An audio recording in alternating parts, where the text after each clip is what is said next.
BJP पूरे देश में और ख़ास तौर से उत्तर प्रदेश में ये बताने की, ये संदेश देने की कोशिश कर रही है कि समाजवादी पार्टी, कांग्रेस और तमाम जो विपक्ष के लोग हैं वो महिला विरोधी हैं, महिलाओं के आरक्षण में वो बाधा डाल रहे हैं। जबकि सच्चाई है कि 2023 में जो कानून बन चुका था वो 2024 में 33% महिलाओं की जो भागीदारी है वो चुनाव में क्यों नहीं आई।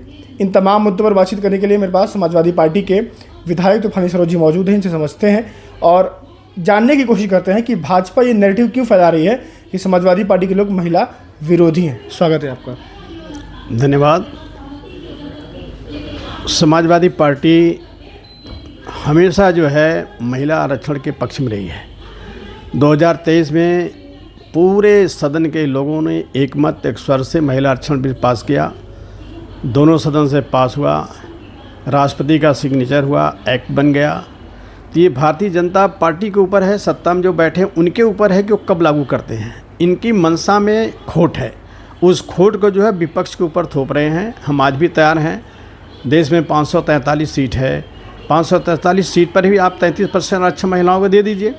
हम पूरा सहयोग का समर्थन करते हैं। तो देना तो उनको है, जब कानून बन गया, पास हो गया, तो आरक्षण में देरी क्यों? ये देरी तो उनके तरफ से की जा रही है और देरी की जा रही है तो वह आरोप जो है ये पता नहीं क्या तुष्टिकरण चाहते हैं, देश की महिलाओं को क्या संदेश देना चाहते हैं। ये देश के महिलाओं को गुमराह करना चाहते हैं। लेकिन पूरे देश के महिला सारे लोग इस बात को जानते हैं कि कमियां भारतीय जनता पार्टी के अंदर है, क्योंकि जब बिल पास हो गया है तो ये अधिकार जो है उनके ऊपर है कि कब इसे लागू किया जाए। 2024 का चुनाव हुआ, आगे 2027 चुनाव आ गया, कौन रोक रहा है? हम आज भी सपोर्ट करते हैं। हम कह रहे हैं 33% आरक्षण तत्काल लागू किया जाए। आप लागू करो, रोक कौन रहा है? हम तो समर्थन करते हैं ना। रोक तो आप बैठे हो, जो है ऊपर से इल्ज़ाम दूसरे पर लगा रहे हो। लेकिन जनता इस बात को जो है समझ चुकी है। अच्छा, विपक्ष के लोग, आप लोग लगातार इस बात को कह रहे हैं कि बीजेपी जो है महिला आरक्षण के आड़ में परिसीमन कराना चाहती है बिना जातिगत जनगणना कराए। नहीं, जनगणना इन्होंने कराने की बात किया है, लेकिन जनगणना कहाँ हो रही है? 2026 तक जनगणना होने का इनका वो है। जब जनगणना हो जाए तभी तो आप परिसीमन करेंगे। आप 543 जगह पे ये 850 से कुछ सीटें कर रहे हैं, बढ़ा रहे हैं। तो जनगणना होने के बाद ही संभव है ना। तो जनगणना होने के बाद तब सिस्टम से जो है कि ये डिमोलिटेशन बिल लाना चाहिए था। आज डिमोलिटेशन बिल लाने का क्या मतलब है? बगैर मौसम की बारिश होती है तो किसान जो है कि रुष्ट होता है, नाराज होता है, दुखी होता है। तो ये तो बगैर मौसम का बिल लाया गया है। आपको पता नहीं है कि अभी जो है जनगणना कब तक हमारी पूरी होगी, किस जिले में कितनी पॉपुलेशन है, कितनी हमारी विधानसभाएं बनेगी और तब हम कैसे लोकसभा बनाएंगे। ये सब प्रक्रिया तभी अंदर है। तब तक इतने जल्दी आनंद फानन में डिमोलिटेशन बिल जो है केवल जो सामने चुनाव थे कई प्रांतों को, उस प्रांत में भ्रम फैलाने के लिए लाया गया बिल है। तो आप लोग पे जो आरोप लग रहा है, क्योंकि बीजेपी महिलाओं की टीम बना के गांव-गांव भेज रही है और ये प्रचार किया जा रहा है कि समाजवादी पार्टी महिला विरोधी है। पूरा प्रदेश देख लिया। हमारी पार्टी के सभी सम्मानित विधायकों ने आज सारे गेट पर खड़े थे कि 33% आरक्षण लागू करो। पूरा प्रदेश देश ने जान लिया कि समाजवादी पार्टी के लोग महिला आरक्षण के समर्थन में है और हमने बता दिया कि आप लागू क्यों नहीं कर रहे हो। आज ही लागू कर दो। आप टीम बना के वहाँ भेज रहे हो, लागू तो आपको करना है। जब बिल पास हो गया है, कानून बन गया है, तो उसको लागू करना आपकी जिम्मेदारी है, आपकी नैतिकता। आप उसे लागू करो। तो इस बात को निंदा प्रस्ताव ला रही है। निंदा प्रस्ताव किस चीज़ का लाएगा? सदन में जो कार्रवाई होती है उसके खिलाफ निंदा प्रस्ताव लाने का अधिकार किसी को है ही नहीं है। ये निंदा प्रस्ताव ला रहे थे, लेकिन हमको लगता है कि पढ़ा लिखा व्यक्ति से इनकी मुलाकात है, उसने समझा दिया कि सदन की कार्रवाई पे, लोकसभा में जो निर्णय है उसके खिलाफ हम निंदा प्रस्ताव नहीं ला सकते जो है। तो निंदा प्रस्ताव न ले आकर के इन्होंने महिला सशक्तिकरण के बहाने जो अपनी खाना पूर्ति की है।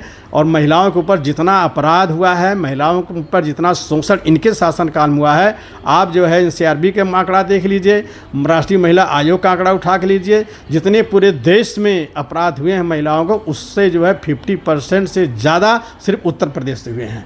और अभी आपने देखा हाई कोर्ट के जज ने क्या कहा जो है कि हम पुलिस जो है स्टेट ये नहीं बनने देंगे, जो है उत्तर प्रदेश पुलिस स्टेट नहीं बनने देंगे जो है। और ये भी कहा कि जो है कि कप्तान जो है सीजीएम वगैरह पर दबाव डाला के फैसला कराने का प्रयास करते हैं जो है। तो ये कानून व्यवस्था भी एकदम ध्वस्त हो चुकी है। जीरो टॉलरेंस जो उनका नारा था, देखिए भारतीय जनता पार्टी सीधी फंडा है, जो एक कहती है ठीक उसके उल्टे चलते हैं। इन्होंने कहा था महंगाई कम करेंगे, महंगाई 3 गुना बढ़ गई जो है, बेरोजगारी दूर करेंगे, बेरोजगारी कई गुना बढ़ गई जो है, और डीजल पेट्रोल का दाम कम करेंगे, डीजल पेट्रोल का दाम कई गुना बढ़ गए।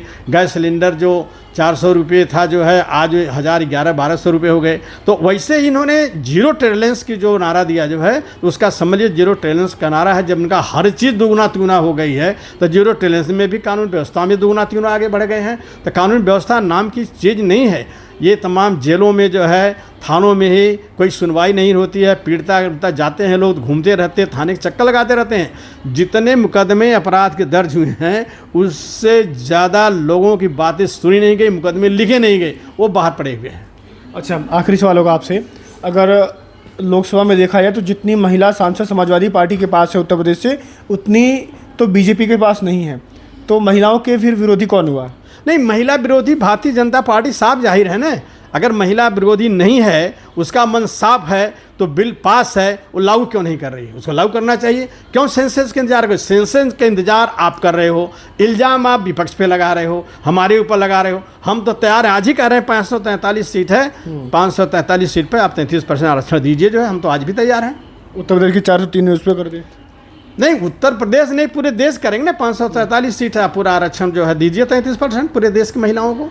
ठीक, शुक्रिया आपका, धन्यवाद। ये मेरे साथ समाजवादी पार्टी के विधायक और कई बार के सांसद तूफानी सरोज जी मौजूद थे। इन्होंने सीधे तौर पर कहा कि समाजवादी पार्टी हमेशा से महिलाओं के समर्थन में रही है, और जो 33% आरक्षण की भागीदारी की बात है, वो आज ही अगर सरकार चाहे तो लागू कर दे, हम उसके साथ खड़े हैं। आप लोग की राय क्या है और आप लोग क्या सोचते हैं इसको लेकर के अपनी राय देना मत भूलिएगा। फिलहाल के लिए नमस्कार।